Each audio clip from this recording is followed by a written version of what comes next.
ഈ അനുഗ്രഹിക്കപ്പെട്ട മനോഹരമായ ഈ ദേശത്തിൽ നിൽക്കാൻ ഞങ്ങൾക്ക് കിട്ടിയ നല്ല ഭാഗ്യത്തെ ഓർത്ത് ഞങ്ങൾ നന്ദി പറയുകയാണ്. നമ്മുടെ സമൂഹത്തെ നോക്കി അല്ലെങ്കിൽ നമ്മുടെ ദേശങ്ങളിൽ നോക്കിയാൽ പലവിധമായ വിഷയങ്ങളാൽ, കഷ്ടത്താൽ അല്ലെങ്കിൽ ദുഃഖത്താൽ നിറയപ്പെട്ട വ്യക്തികളെ നമുക്ക് കാണാൻ കഴിയും. വാൾട്ടർ ജേസൺ എന്ന പ്രൊമോഷണൽ അഡ്വർടൈസർ എന്ന മനുഷ്യൻ ആദ്യമായി ലേബൽ തന്ന കേരളത്തിനെ കുറിച്ച് ലേബലാക്കിയ വാക്കാണ് ഗോഡ്സ് ഓൺ കൺട്രി, ദൈവത്തിന്റെ സ്വന്തം ദേശം എന്ന ആ ലേബൽ തന്നത് വാൾട്ടർ ജെൻസൺ എന്ന ആ മഹത്തായ മനുഷ്യനാണ്. കഴിഞ്ഞ ദിവസങ്ങളിൽ അല്ലെങ്കിൽ ഒരു 5-10 വർഷങ്ങൾ നമ്മൾ എടുത്തു നോക്കിയാൽ നമ്മുടെ മീഡിയയിൽ കൂടെ, ന്യൂസ് പേപ്പറിൽ കൂടെ, നമ്മൾ ഉപയോഗിക്കുന്ന ഏത് മീഡിയയിൽ എടുത്തു നോക്കിയാൽ നമ്മുടെ കേരളത്തിനെ ഗോഡ്സ് ഓൺ കൺട്രി എന്ന് പറയാൻ നമ്മൾ പോലും ലജ്ജിക്കുന്ന രീതിയിൽ നമ്മുടെ നാട്ടുകളിൽ, നമ്മുടെ അയൽവക്കത്തിൽ അല്ലെങ്കിൽ നമ്മുടെ ദേശങ്ങളിൽ പലവിധമായ വിഷയങ്ങളാൽ നമുക്ക് പോലും മൂക്കത്ത് കൈവെക്കുന്ന രീതിയിൽ അനുഭവങ്ങൾ ഓരോ ദിവസവും വർദ്ധിച്ചു വരുന്ന ഒരു കാലഘട്ടത്തിലാണ് നമ്മൾ ആയിരിക്കുന്നത്. മദ്യപാനങ്ങൾ വർദ്ധിക്കുന്നു, മയക്കുമരുന്ന് ഉപയോഗിക്കുന്നത് വർദ്ധിച്ചു വരുന്നു, ആത്മഹത്യകൾ വർദ്ധിച്ചു വരുന്നു, ക്രൈമുകൾ വർദ്ധിച്ചു വരുന്ന കാലഘട്ടത്തിലാണ് നമ്മൾ ഇന്നായിരിക്കുന്നത്. സിനിമയെ വെല്ലുന്നേക്കായാലും ക്രൈമുകൾ നമ്മുടെ ദേശത്ത് വർദ്ധിച്ചു വരുന്നു. പോലീസുകാര് പല ഇൻവെസ്റ്റിഗേഷനുകൾ കണ്ടുപിടിക്കുമ്പോൾ ഇതെങ്ങനെ ഇവർ ചിന്തിച്ചെടുത്തു, സ്വപ്നത്തിൽ പോലും നമ്മൾ ചിന്തിക്കാൻ കഴിയാത്ത രീതിയിൽ ചിന്തിച്ച് പ്ലാൻ ചെയ്ത് ചെയ്യുന്ന പല ക്രൈമുകൾ നമ്മുടെ ഈ ദേശത്തിൽ വന്നുകൊണ്ടിരിക്കുന്നു. ഈ കഴിഞ്ഞ 1 വർഷമായി അല്ലെങ്കിൽ 2 വർഷമായി നമ്മുടെ ദേശത്തിൽ വർദ്ധിച്ചല്ലെങ്കിൽ ഒഴുകുന്നത് രീതി പോലെ, ഒരു കടൽ അല്ലെങ്കിൽ ഒരു പുഴ ഒഴുകുന്നത് പോലെ, അനുഭവം പോലെ ഡ്രഗ്സും മയക്കുമരുന്നുകൾ വർദ്ധിച്ചു വരുന്ന കാലഘട്ടമായി നമ്മുടെ ദേശം മാറിയിരിക്കുന്നു. നമ്മുടെ വായിൽ പോലും കൊള്ളാത്ത പല വിധമായ പേരുകളുള്ള പല രീതിയിലുള്ള ഡ്രഗ്സുകൾ ഏറ്റവും എളുപ്പമായ രീതിയിൽ ലഭിക്കുന്ന രീതിയിൽ നമ്മുടെ കേരളം എന്ന പട്ടണം മാറിയിരിക്കുന്നു. സ്കൂൾ കുഞ്ഞുങ്ങളുടെ കയ്യിൽ പോലും ലഭിക്കാൻ കഴിയുന്നത് പോലെ എളുപ്പമായിരിക്കുന്നു പലവിധമായ ഡ്രഗ്സുകൾ. അങ്ങനെ പല രീതിയിൽ നമ്മുടെ ദേശം ഏതോ ഒരു വല്ലാത്ത സ്ഥിതിയിലേക്ക് നമ്മുടെ കേരളം എന്ന നാട് മാറുന്നത് നമ്മൾ കണ്ടുകൊണ്ടിരിക്കുകയാണ്. ഇതിനൊക്കെ എന്തെങ്കിലും ഒരു കാരണമുണ്ടോ, ഒരു കാരണ ബിന്ദു ഉണ്ടോ എന്ന് ചോദിച്ചാൽ ഞങ്ങൾക്ക് അല്ലെങ്കിൽ ഞങ്ങളുടെ പഠിത്തം ഞങ്ങൾക്ക് പറയാനുള്ള ഒരു കാരണമുണ്ട്. ഇതിൻ്റെയൊക്കെ പിമ്പിൽ ഒരു നിശ്ചയമായ ഒരു കാരണമുണ്ട്. എന്താണ് ആ കാരണം? ആ കാരണമാണ് പാപം. പാപം പെരുകി എന്ന വചനത്തിൽ ഒരു വാക്യം ഇങ്ങനെയുണ്ട്: നീതിമാൻ ആരുമില്ല, ഒരുവൻ പോലുമില്ല. നമ്മൾ മനുഷ്യനായിരിക്കുമ്പോൾ തന്നെ, ജനിച്ചു വീഴുമ്പോൾ തന്നെ നമ്മൾ എല്ലാവരും പാപികളാണ്. അങ്ങനെ ആയിരിക്കുന്ന ഈ ലോകത്തിൽ പാപം വർദ്ധിച്ചു വരുന്നു, പാപം കൂടിക്കൂടി വരുന്നു, പിശാചിന്റെ ശക്തി വർദ്ധിച്ചു വരുന്നു. അങ്ങനെ രീതിയിലുള്ള പാപങ്ങൾ, മോഹങ്ങൾ, ലോകമോഹങ്ങൾ മനുഷ്യനെ പോലും കണക്കാക്കാൻ കഴിയാത്ത രീതിയിൽ, നമ്മുടെ സ്വന്തക്കാരെ പോലും കണക്കാക്കാൻ കഴിയാത്ത രീതിയിൽ പോലത്തെ പാപങ്ങൾ, മോഹങ്ങൾ നമ്മളിൽ വർദ്ധിച്ചു വരുന്ന ഒരു കാലഘട്ടത്തിലാണ് നമ്മളായിരിക്കുന്നത്. ഇതിനൊരു മോചനമുണ്ടോ? ഇനി നമ്മുടെ കേരളത്തിന് ഒരു മോചനം ലഭിക്കുമോ? ഞങ്ങളുടെ യൗവനക്കാർക്ക് ഒരു വിടുതൽ ലഭിക്കുമോ എന്നൊക്കെ ചിന്തിക്കുന്നവരോട് ഞങ്ങൾക്കൊരു സുവിശേഷം പറയാനുണ്ട്.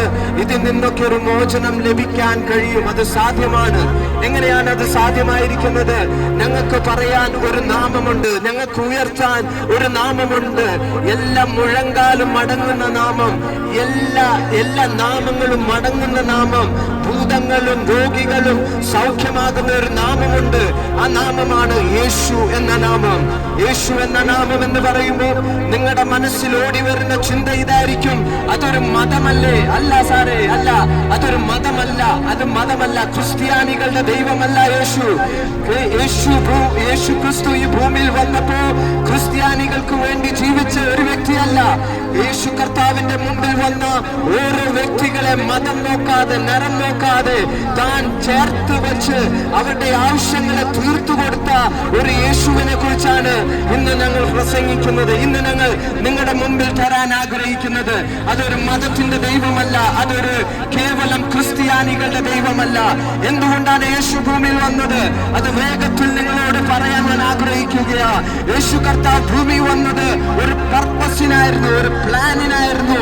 യേശു കർത്താവ് ഭൂമി വന്നത് സകല മനുഷ്യജാതികൾ പാപികളായിരിക്കുമ്പോ പാപത്തിന്റെ ലോകത്തിന്റെ മോഹത്തിൽ നിന്ന് മോചനം ലഭിക്കാൻ കഴിയാതെ മനുഷ്യജാതികൾ, മനുഷ്യ വ്യക്തികൾ നരകിക്കുന്ന അനുഭവത്തിൽ കൂടെ പോകുമ്പോ സ്വർഗം കാണിച്ച ഒരു അത്ഭുതമാണ് യേശു കർത്താവിനെ താൻ ഭൂമിയിലേക്ക് അയക്കാൻ സ്വർഗം തീരുമാനമെടുത്തത്.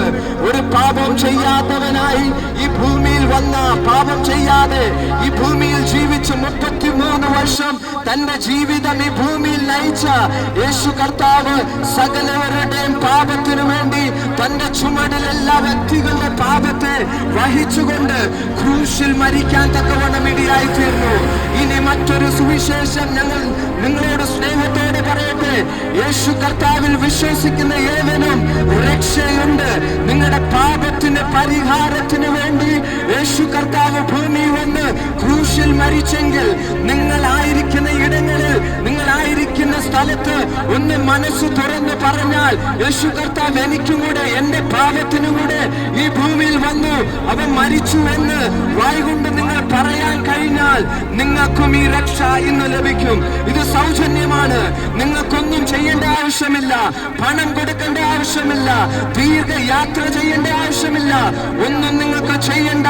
ആകെപ്പാടെ ചെയ്യേണ്ട ഒറ്റൊരു കാര്യം, യേശു കർത്താവ് ഈ ഭൂമിയിൽ വന്നെന്നും എനിക്ക് വേണ്ടി, എന്റെ പാപത്തിനു വേണ്ടി താൻ യാഗമായി തീർന്നെന്ന് നിങ്ങൾ വായ്കൊണ്ട് ഏറ്റു പറഞ്ഞാൽ ഈ രക്ഷ നിങ്ങളുടെ വീട്ടിൽ ലഭിക്കുന്നതാണ്. സമാധാനമില്ലാതെ ആയിരിക്കുന്നവർ എത്ര പേരുണ്ട്? എല്ലാം ഉണ്ടോ എന്ന് ചോദിച്ചാൽ എല്ലാം ഉണ്ട്. നല്ല കുടുംബമുണ്ട്, നല്ല കുഞ്ഞുങ്ങളുണ്ട്, നല്ല തലമുറകളുണ്ട്. പണത്തിന് പണം, വാഹനത്തിന് വാഹനം, വീടിന് വീട്, എല്ലാവിധമായ സുഖ സൗകര്യങ്ങളുള്ളപ്പോൾ തന്നെ എവിടെയൊക്കെ സമാധാനമില്ല സാറേ എന്ന് പറയുന്നവർ എത്ര പേരുണ്ട്? ഒരു കൗൺസിലർ ഇങ്ങനെ പറഞ്ഞു, ഞാൻ 1000 യോജിപ്പിച്ച വ്യക്തിയാണ്, 1000 കുടുംബങ്ങളെ യോജിപ്പിച്ച വ്യക്തിയാണ്. പക്ഷേ സാറേ ഞാൻ യോജിപ്പിച്ചു വന്നപ്പോ എന്റെ കുടുംബം നഷ്ടപ്പെട്ടു. ഇന്ന് ഞാൻ നിങ്ങളോട് പറയുന്ന ഈ സുവിശേഷം, ഈ യേശു എന്ന നാമം നിങ്ങളുടെ വിഷയത്തിന് പരിഹാരം നൽകാൻ കഴിയും.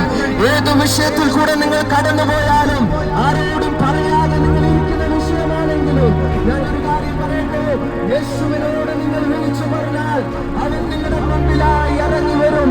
നിങ്ങളുടെ അവസ്ഥകൾക്ക് മാറ്റം വരുത്താൻ കഴിയും. ഇതിനൊന്നും നൽകാനില്ലാട്ടോ, ഇതിനൊന്നും കൊടുക്കാനില്ലാട്ടോ, മറിച്ച് വിശ്വസിക്കുന്നത് മാത്രമാണ് ഇതിന് ചെയ്യേണ്ടത്. ഈ നല്ല സന്ദേശത്തെ നിങ്ങൾ സ്വീകരിക്കുമെന്ന് ഞാൻ ഹൃദയമായി ആഗ്രഹിക്കുകയാണ്. നിങ്ങളുടെ വീടിൽ, നിങ്ങളുടെ ഭവനത്തിൽ ആ യേശു കർത്താവ് വന്നാൽ നിങ്ങളുടെ വീടിന്റെ അവസ്ഥകൾക്ക് മാറ്റം വരും. ഇതിന്റെ ഒരു എക്സാമ്പിളാണ് ഞങ്ങൾ ഇവിടെ നിൽക്കുന്നത്. ഞങ്ങളും കഴിഞ്ഞ നാളുകൾ ഏതൊക്കെയോ അവസ്ഥയിൽ കൂടെ കടന്നുപോയവരാണ്. സമാധാനമില്ലാത്ത ഇടങ്ങളിൽ പോയവരാണ്. ആ ഇടങ്ങളിലൊക്കെ ആരുമില്ലാതെ ഏകനായിരുന്നപ്പോ യേശു കർത്താവിന്റെ സന്ദേശത്തെ ആരിൽ കൂടെയൊക്കെ കേട്ട് ഇതിനെ സ്വീകരിച്ച് മനസ്സിൽ ഏറ്റുപറഞ്ഞപ്പോ ഞങ്ങൾക്ക് വേണ്ടി യേശു കർത്താവ് ഇറങ്ങി വന്നതുപോലെ നിങ്ങളുടെ ജീവിതത്തിലും ആ നല്ല കർത്താവ് ഇറങ്ങി വരും. ഈ വാക്കിനാൽ ഞാൻ നിർത്തുന്നു. ഈ സന്ദേശം നിങ്ങൾക്ക് ഏറ്റവും അനുഗ്രഹമായി മാറട്ടെ എന്ന് ഞാൻ വിശ്വസിച്ച് ഞാൻ എന്റെ മൈക്കിനെ കൈമാറുകയാണ്.